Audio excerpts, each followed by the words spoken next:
Missed a ferry. Missed it. They're probably just rolling. They told me at like 10:15. See if there's any jury trials coming up on the jury. Really?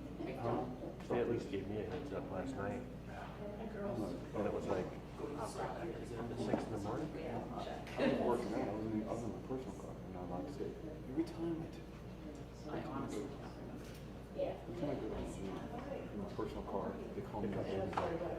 Oh, thank you. You can't. Now you take my car with me. Especially because they can.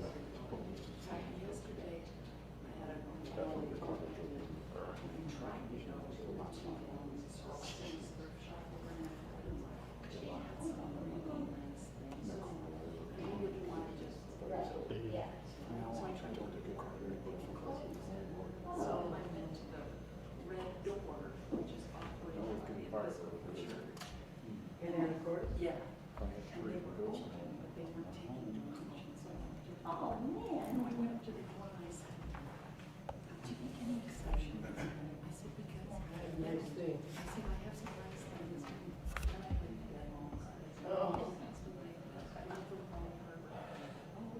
how much? I said, just 2 small ones. Okay, yeah. And then they're like, oh, I'm so sorry about you. Yeah. It's like, oh, thank you. Yeah. I heard you have this time and saw you leave it. Yes, we have three. All rise. San Juan County Superior Court is now in session.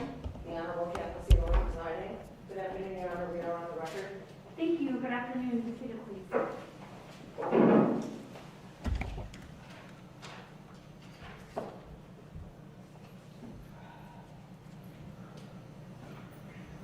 All right. Good afternoon, everyone. We are here for a preliminary appearance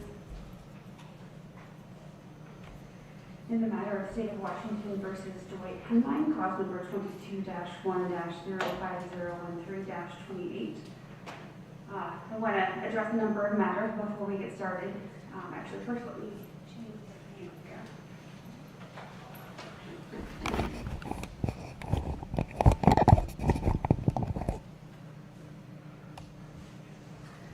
All right, first we're holding this proceeding in a hybrid fashion, so our courtroom is physically open and anyone's welcome to attend in person.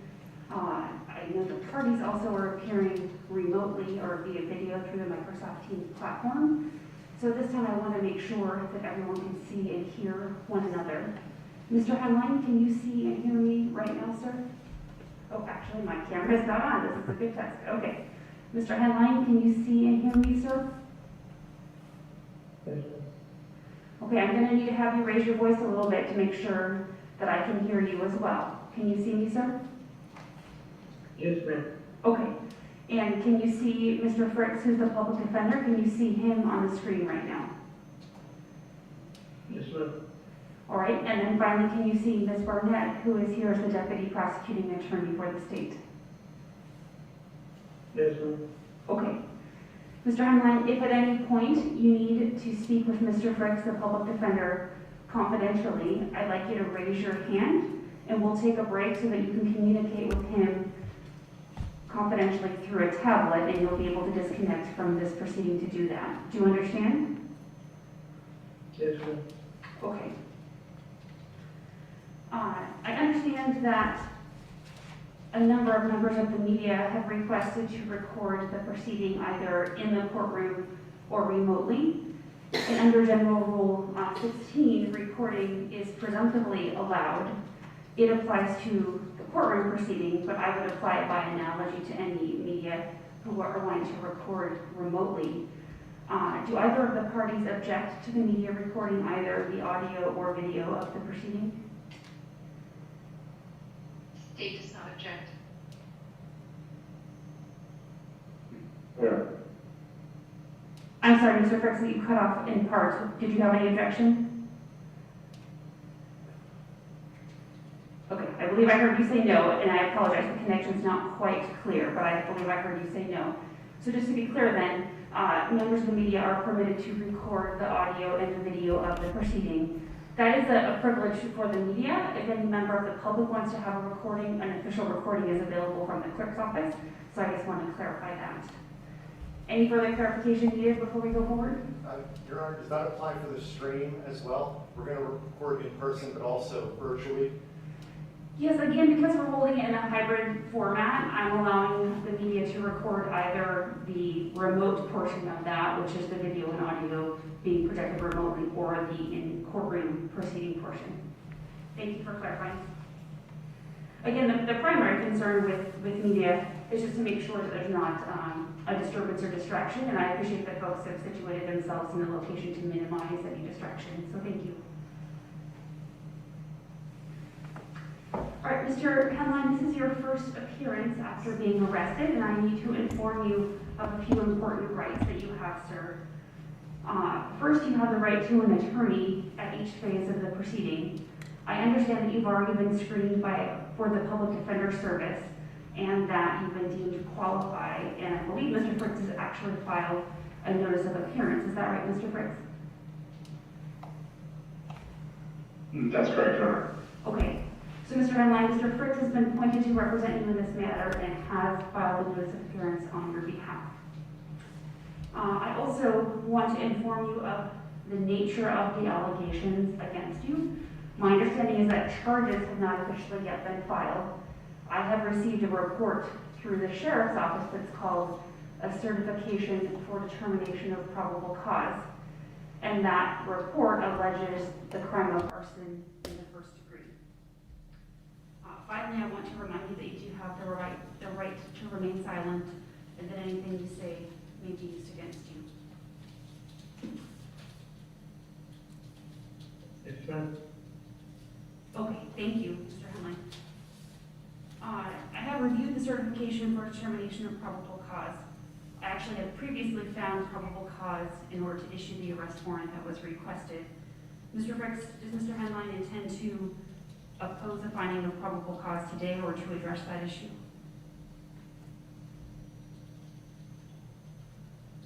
Today, Your Honor, we'll reserve any objection and motion for that. Okay. All right, then, Ms. Burnett, would the state like to make a request and recommendation for conditions of release? Yes, Your Honor. The state is asking the court to make findings that personal recognizance will not assure the defendant's presence, and there's a substantial danger he will commit a violent crime, seek to intimidate witnesses, or otherwise interfere with the administration of justice. I base those requests on the facts contained in the probable cause statement and some additional history I can provide to the court. Asking the court to impose bail in the amount of $1 million, impose other standard conditions to order the defendant to appear for future court appearances, be administratively booked, have no criminal law violations while this case is pending, not leave Washington without permission of the court, provide an address where he would reside if he posts bail, and not go to the affected addresses in this case, and also to surrender all firearms or dangerous weapons. The defendant's criminal history includes convictions in both adult and juvenile court. He does have a bench warrant history, a total of 6 warrants in his history, 2 in 2014, 2 in 2015, and 1 in 2016. Those were in Island County cases. While it's clear that no amount of bail would be able to protect the public in this sort of situation, the defendant has shown he is willing to act in a violent, malicious manner, which is dangerous to the public. Looking at the nature of this offense, arson in the first degree is a violent crime. I do anticipate that charges will be filed by the end of today of arson in the first degree. So given that that is a violent offense, what we know and what is established in the probable cause statement is that this fire was inherently dangerous to individuals, including firefighters. Anyone in the vicinity, there was a hotel that was nearby and adjacent to the fire. there were people in the buildings that burned down earlier in the evening, particularly at the Herbst Tavern. And the one act of setting the one fire resulted in a loss not just to buildings, but numerous businesses that were contained in those buildings, and the loss of livelihood to dozens of individuals. And the true cost is unknown at this time, but it is well over millions of dollars. The defendant has been fleeing from law enforcement. So when the defendant lit the fire, he fled the scene immediately. He also fled the island immediately, getting on a ferry within minutes of setting the fire. He has avoided contact with law enforcement and made numerous untruthful statements when he did have contact with them on the phone, and then actively avoided them when they knew that they were trying to talk to him. The defendant is facing additional charges of unlawful possession of a firearm, and I've discussed that with Mr. Fricks, and those charges will be filed likely tomorrow. And that would be one charge of unlawful possession of a firearm in the second degree based on possession in July of last year. The court should also take into consideration the fact that the defendant was on probation at the time of this offense, and that is one of the considerations of RCW 1021-050. In addition to the seriousness of the offense in this case, the defendant recently pled guilty to DUI in San Juan County District Court and is under supervision in that case. So combined with that, the violent and manifestly dangerous nature of the arson in this case, in addition to the great weight of the evidence as displayed in the probable cause statement, the extensive investigation that has resulted in a very detailed analysis of what the defendant did, is a consideration the court should factor in when making the bail decision. And so I'm requesting those conditions. Ms. Barnett, does Mr. Henline have any history of violent crimes in terms of prior convictions? I heard you articulate the bench warrant history.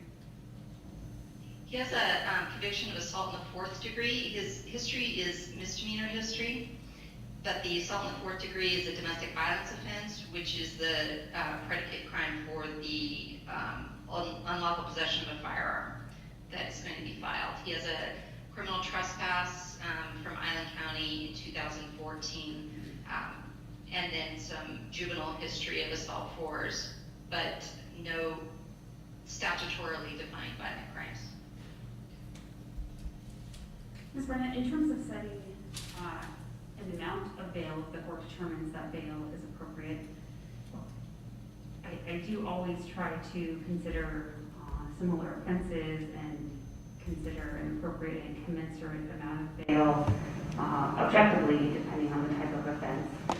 Obviously, this is a Class A felony and a violent offense that's been alleged, but it's also distinct from other types of Class A felonies, perhaps, such as murder or other violent crimes against persons.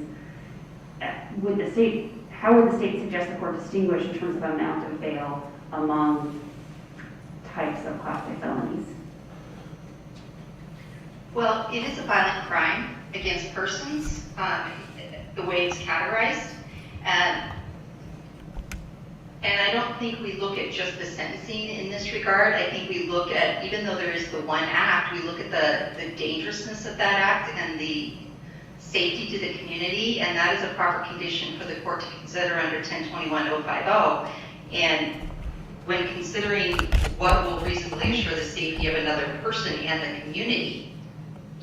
So this, even though this was one act and it can only be charged as one count, even though it destroyed multiple buildings, it was inherently dangerous to more than just one person or one building. And so the amount of bail can never adequately, no amount of bail can adequately protect the community or the public from this type of act. But when we compare it to the damage that can be created, 1 million would be appropriate and is comparable to other Class A felonies such as murder.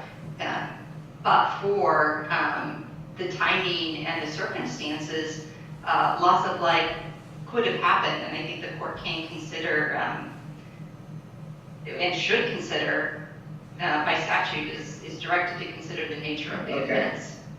Okay, I'm gonna hang up. Okay, thank you, Jane, so much. Okay. All right, I'm going to remind folks, if anyone's observing, they need to mute their device. I did mute the device that was just making noise. I apologize for the interruption, Ms. Burnett. That's okay. And just finally, I would say, just in relation to the loss of property, that, there are, I don't have official estimates yet. Those will ultimately come from insurance companies. But the estimates that are discussed are in the areas of 10 million plus. So in relation to that, 1 million is a small amount.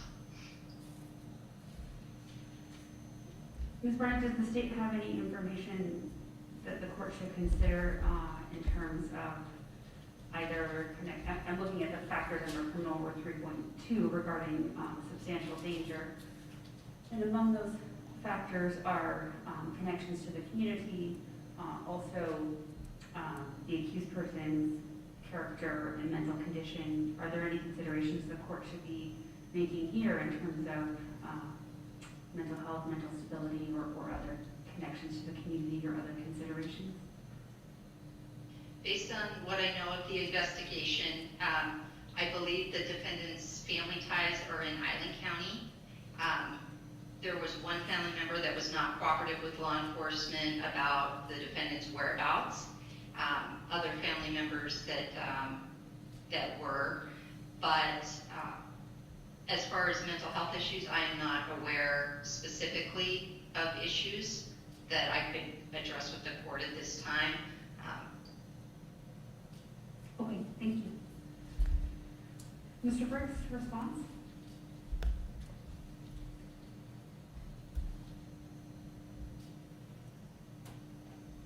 Madeline is indigent. He was found to be indigent, found qualified for a public defender, and I represented him on his last case, in district court. He was indigent then as well.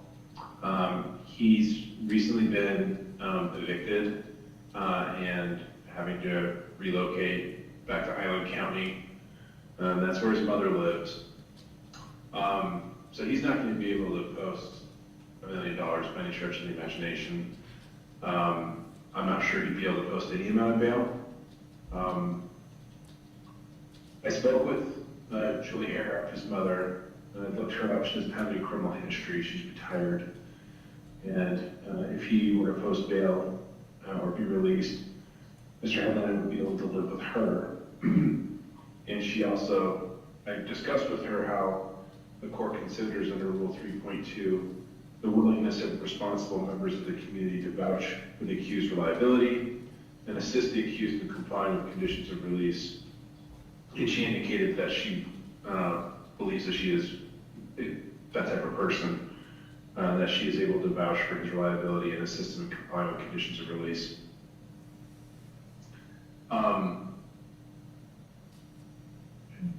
And so when I was representing Mr. Henline in district court, we didn't have issues with him keeping in touch with me or being responsible with court appearances. He was interacting with Compass Health and had a substance use disorder evaluation. That evaluation said he did not meet the criteria under the DSM-5 for substance use disorder treatment, and he followed through with the things I told him that he had to do. He was ordered to serve 2 days jail. He served that within the time of the warrant of commitment. So, if I'm going to say that the court should set bail, because I think you're going to, I don't think a release on promise to return is realistic for this type of case. I would suggest that $10,000 cash or bond would be more than the least restrictive conditions necessary to ensure that Mr. Hamilton makes all of his future court appearances and doesn't commit any violent acts.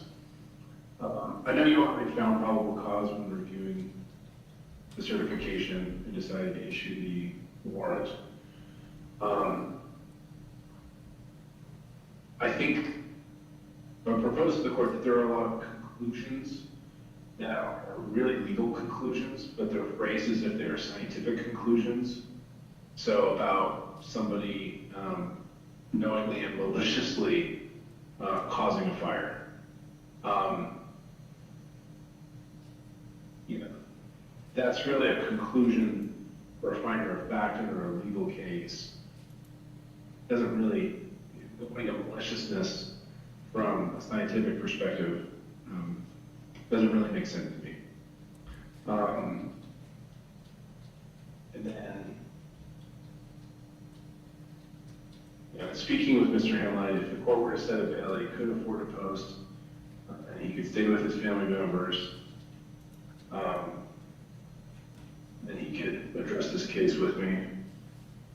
It is kind of interesting that this is a Class A violent offense with level 8. So the standard range, even including an additional point for the allegation of unlawful possession of a firearm, would be 26 to 34 months.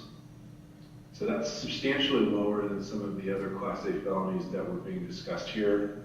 You know, comparing it to something like an assault in the first degree or a murder case.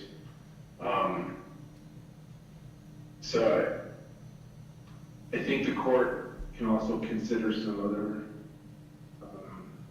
restrictions, as you know, you should before requiring that it'll be posted or that somebody be held detrimental. So I wish we had some more release options possible. I don't know if he had some other release requirements, such as electronical monitoring or GPS, that he would be able to reside with his mother or not. But those are some of the potential options that Your Honor can consider.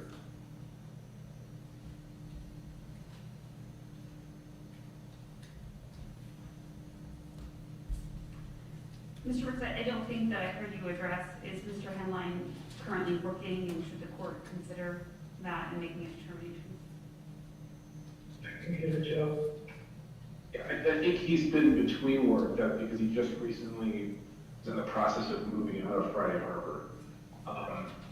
You know, it's tragic actually that Mr. Henline was living with somebody who's now charged in this court with some really serious offenses. I don't know if Your Honor recalls that Mr. Henline was the state's witness in the case against Eric King for multiple counts of unlawful possession of a firearm. I think that speaks somewhat to his character. I know his part that was describing some of his evasiveness with law enforcement, but in that case, he reached out to law enforcement to report criminal activity. So he's not wholly without some responsibility in interacting with law enforcement.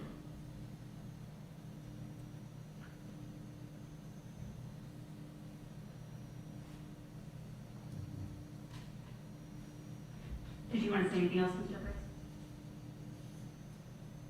Brooks? Just that, what Mr. Henline said, the type of work that he does, I think he's pretty proficient and would be able to get work back in Island County if you were to post bail and be released. Journeyman. Okay, I think I heard him say he's a journeyman. Thank you, Mr. Henline. All right, Ms. Barnett, response? As to electronical monitoring, I don't believe this is an eligible offense for electronical monitoring. It's my understanding violent crimes are excluded from EHM. And again, I think if we look Any mental health. at the... Well, just a minute, Ms. Barnett. Mr. Henline, I just want to remind you that you have the right to remain silent. Were you wanting to speak with Mr. Fritz? I did not hear what you said. Yes, can I speak with Mr. Frick? Can I speak with Mr. Frick? Okay, I hear you. Mr. Fritz, I assume that Mr. Henline has the tablet available to be able to communicate with you. Yes, Your Honor, we should be able to do that. He and I spoke a couple of times that way earlier. Okay, then we'll take a brief pause so that Mr. Henline can confer with his attorney. This is the way that we do that in a remote proceeding. So Mr. Henline, Officer Urbach there will help you disconnect, and Mr. Fricks will wait for you to come back on the record. Madam Clerk, we'll just go off the record briefly, and I'll turn off my camera just briefly.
Madam Clerk, can you go back on the record, please?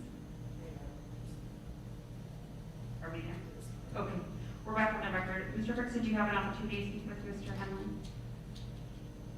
Yes, Your Honor, thank you. Okay. All right, Ms. Brent, thank you for pausing. Go ahead, please.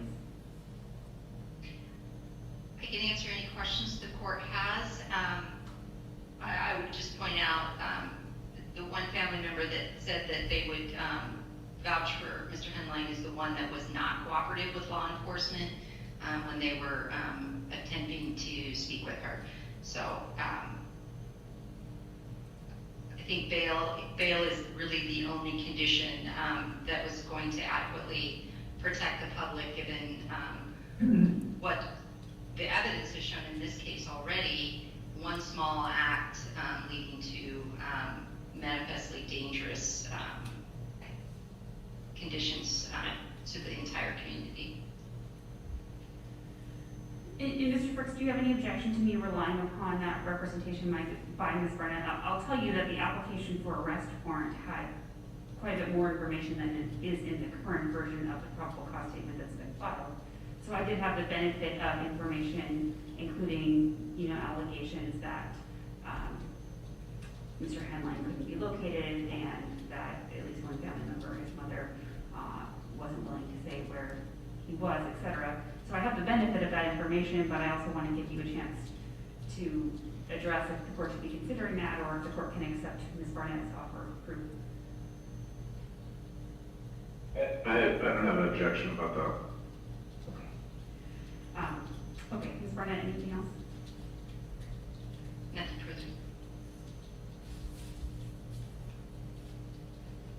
All right. Your Honor, the only other thing, I'm sorry, Your Honor. No, go ahead, Mr. Chris. So I think, and this is always something that I feel like we have to relearn every time, me especially. I think for a sentence on a violent offense, there can't be electronic detention.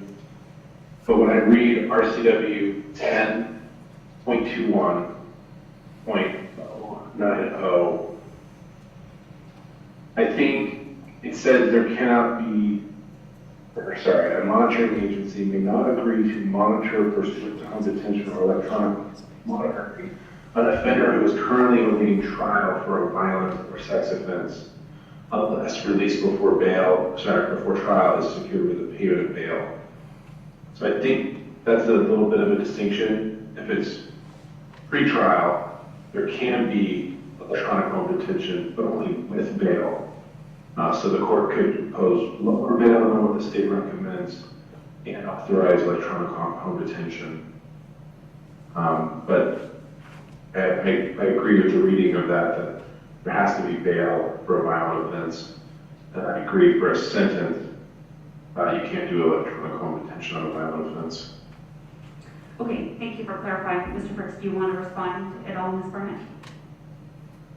Yes, Your Honor. The local rules, the sheriff's monitoring program specifically states they will not monitor a violent offense, and they are the only approved monitoring agency. But you're referring now to post-trial monitoring, right? Because the sheriff's office is not conducting any pre-trial monitoring currently. So in a post-conviction monitoring sense, I understand you to say that the sheriff's office won't monitor a violent offense, but in a pre-trial posture, the sheriff's office is not doing monitoring in any event, so the court would be looking to the probation department through district court, which has agreed to do that for Superior Court. But that's the only option that Superior Court currently has for pretrial monitoring. Do you disagree, Ms. Burnett? I don't disagree. But I still don't think it's appropriate for a violent offense. I understand. Mr. Brooks, do you want to follow up any further, just given, I think you're aware of all the facts, the things that involved in terms of who does which type of monitoring, whether pre-trial or post-conviction. Do you want to say anything else about that, Mr. Brooks? Okay. All right, well, I am prepared to make a decision. I want to be clear, Mr. Henline, that I'm not finding facts today that are ultimate facts about guilt or otherwise. The court is tasked at this phase of the proceeding of determining whether there's probable cause, meaning is there enough information in the sheriff's report to cause a reasonable person to believe that you probably, or more probably than not, committed criminal conduct. And I'm making that finding based on that limited information that I have received thus far, and specifically in order to set appropriate conditions of release. So I just want to be clear about what I'm not finding today. Is not any kind of ultimate finding, and obviously the court very much appreciates that Mr. Henline, you're presumed innocent, and that is a presumption throughout the proceeding. At the same time, the court is required to set appropriate conditions of release, and to do that, the court accepts the facts in the probable cause statement, and those facts obviously can be supplemented in the future, and this is a essentially the first determination in the case. So it is often the case that additional facts become known and that either party may come back to seek modified conditions of release depending on what those additional facts suggest. So in addition, the court starts with the presumption that that someone accused of a crime is presumed to be able to be released on their promise to appear or on their own personal recognizance. In order to impose bail, in particular, the court's required to make a finding under Criminal Rule 3.2, and in this case, the state has requested the court to make a finding under both prongs, essentially, of Criminal Rule 3.2. And the court takes that request very seriously and makes a particularized finding in each case. That finding is not based solely on the allegations of the particular crime. On the other hand, the court also is required to consider the allegations of the crime alleged. In this situation, I am making two findings, both that Mr. Hanlon, releasing you on your promise to return or on your personal recognizance will not reasonably assure your appearance when required in this case. And that's based on a number of considerations, including Ms. Burnett's reference to past warrants or bench warrants that were issued in your past cases. But that's not the only thing the court's relying on here. The evidence, again, at this very early stage of the case that's been presented is that you did leave the island directly after these events were alleged to have taken place, but also that you took steps to evade law enforcement and certainly didn't surrender yourself, but also you weren't honest or forthright with law enforcement when they did contact you. That's a consideration in this type of situation, specifically given the serious nature of the allegations and the serious nature of the charges that the state has represented they intend to file. I also am considering the fact that this crime was alleged to take place while you were on probation for the recent conviction for driving under the influence from district court. I also am making the finding that there's a likely danger, Mr. Hanlon, that you would commit a violent crime, seek to intimidate witnesses, or otherwise unlawfully interfere with the administration of justice.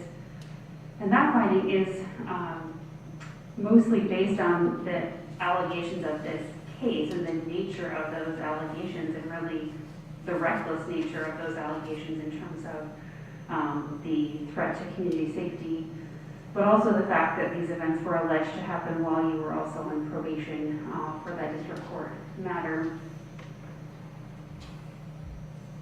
So I am making each of those findings. Given that, the court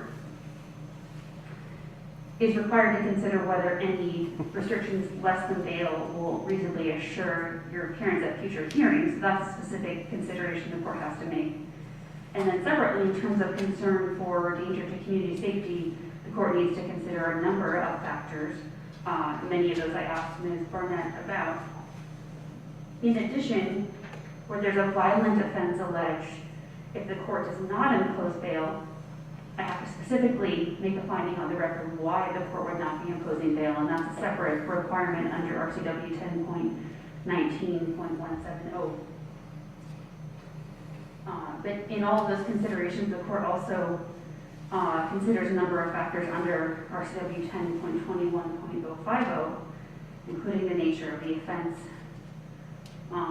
and the history and characteristics of the defendant, the weight of the evidence, and whether or not Mr. Hanlon was on probation or community supervision at the time of the offense, as well as the nature and seriousness of the danger to any person or to the community.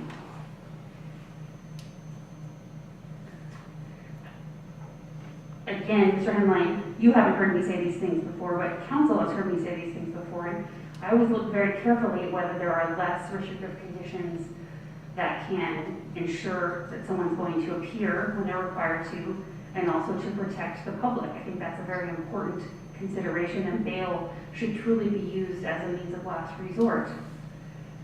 However, in this case, I believe that bail is appropriate, and that's, again, because of the very serious nature of these allegations, the threats to community safety, the fact that the evidence at this point does suggest that you were attempting to flee and were not intending to surrender yourself or be cooperative with law enforcement. All of these things are very concerning, but foremost among those is the nature of these allegations and really the recklessness and the danger to the community. Thankfully, no one was harmed. Obviously, that is of paramount overall public concern, but in terms of what could have happened and the behavior itself, it was extremely dangerous.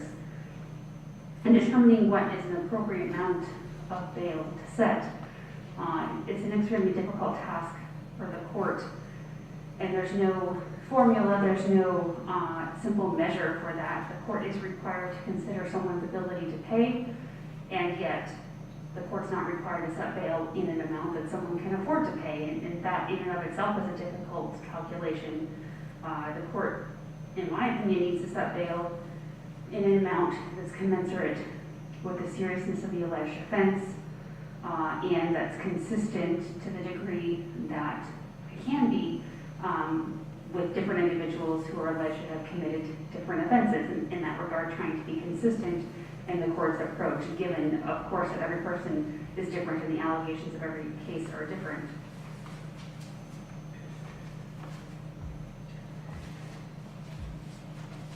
I do want to say that in looking at the factors, specifically with regard to community safety and substantial danger, I don't find in this situation that there are other factors that sufficiently protect community safety and the public other than bail.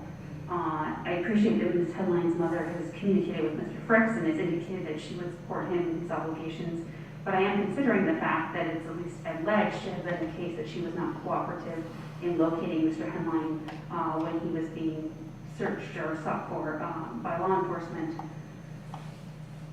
Again, the court also considers the nature of the charges and allegations and whether or not the individual was on probation or release when the alleged events were alleged to have occurred. So for all of those reasons, I don't believe that it's appropriate to have some other conditions other than bail to protect community safety.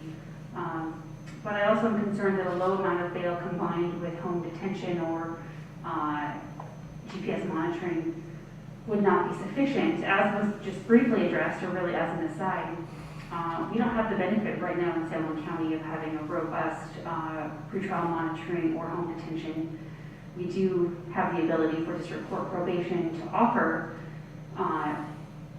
GPS monitoring or home detention monitoring, but the court does not generally utilize that for violent offenses or very serious offenses because it's not the type of monitoring that allows us to know, at the drop of a pin when someone is violating where they're supposed to be when. It's not that type of home detention. So again, I believe that bail is necessary here. I don't know that there's a meaningful difference in terms of bail between any high numbers that either the state is requesting or that the court's considering. At some point when we get to those high numbers, there's not a meaningful distinction. At this point in time, I'm going to set bail in the amount of $500,000, and Mr. Fricks, Mr. Henline can certainly bring a motion in the future to reduce that, and as we know more, that is on the very high end in terms of what the court would set for cases other than, sort of murder or similar violent offenses. And yet, given the reckless nature of what is alleged to have happened here and the risk to community safety more broadly, I believe that a high amount of bail is appropriate. So I certainly will consider any new facts that are alleged and any request for any lower amount of bail that might be made in the future. But I don't believe this is a case where an amount such as $10,000, as was requested, would be appropriate to protect the concerns regarding safety to the community. I will impose the other conditions that were requested. And Ms. Burnett, I believe that her office submitted a proposed order, which I have. So I'm going to go ahead and make those changes now. And I will share my screen as well, just one second.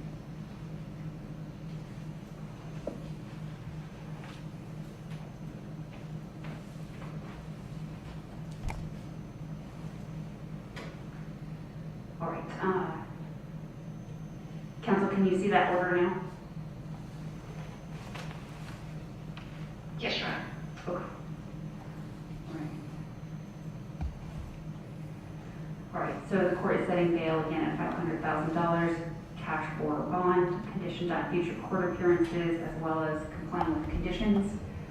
In addition, requiring Mr. Henline that you're administratively booked there at the sheriff's office, that you not commit any future criminal law violations while this matter is pending, that you not leave Washington without first informing the court. Mr. Fritz, is there a physical address that I should indicate right now? I know that there was a concern that Mr. Henline was currently homeless. What physical address, if any, should I indicate?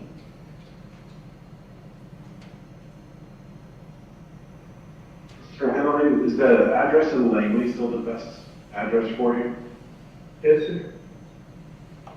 Okay, so the 4329 Riddenauer? Can you spell Riddenauer Yes, for sir. me? Yes, Your Honor. R-I-D-E-N-O-U-R. And that's Riddenauer Street. Langley, 98260.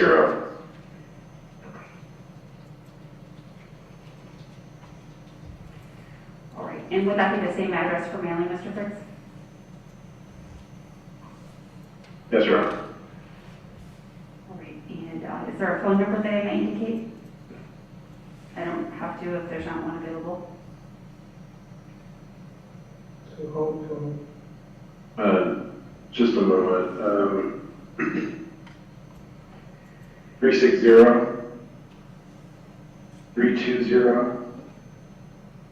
360-320-7132. All right. Mr. Brooks, I didn't hear any objection to the request that Mr. Henline not go to the location of 40 Spring Street, 50 Spring Street, or 81st Street. Any objection to that condition? No. All right, and there separately is the request that firearms and dangerous weapons be surrendered. Any objection to that condition? No, Your Honor. Okay. Did you see anything else that you were concerned about, Mr. Brooks? No, thank you. Okay. Mr. Brooks, may I Your Honor, I indicate? set the, Oh, I'm sorry. Go ahead, Ms. Brennan. right, I set the arraignment date for May 2nd. Yes, and so that would be a week from this coming Monday, and charges need to be filed by the end of today, is that right, based on 72 hours from when Mr. Henline was arrested? Correct. Okay, so that would be within 14 days of charges. Any objection to May 2nd, Mr. Brooks? No, thank you. Okay. Mr. Brooks, may I indicate that you're approving the order for entry via video? Yes, Your Honor, thank you. Okay.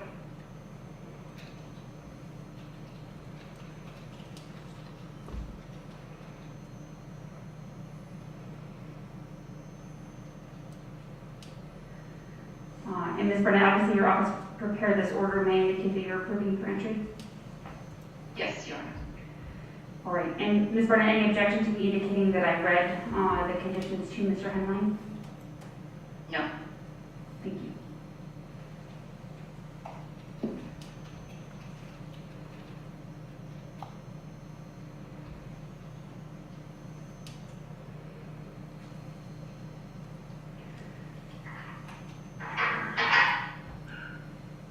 All right, I will go ahead and print that order to sign. And Mr. Henline, we will send it downstairs so that you'll get a copy of it there in the sheriff's office. Again, the next hearing date is a week from this coming Monday. That is May 2nd at 9:30. Mr. Henline, do you have any questions for the court right now in terms of the process or in terms of what I have ordered today? No. Okay, just one second while I review this.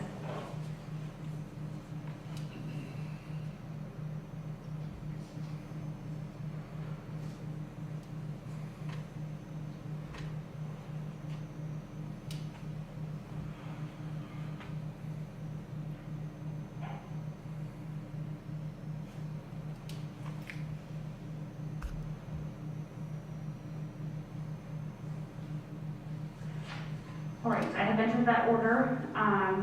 Madam Clerk, I'm actually going to give it to court administration to scan downstairs to the sheriff's office. And that'll be sent downstairs, and then we'll have it filed immediately after the hearing.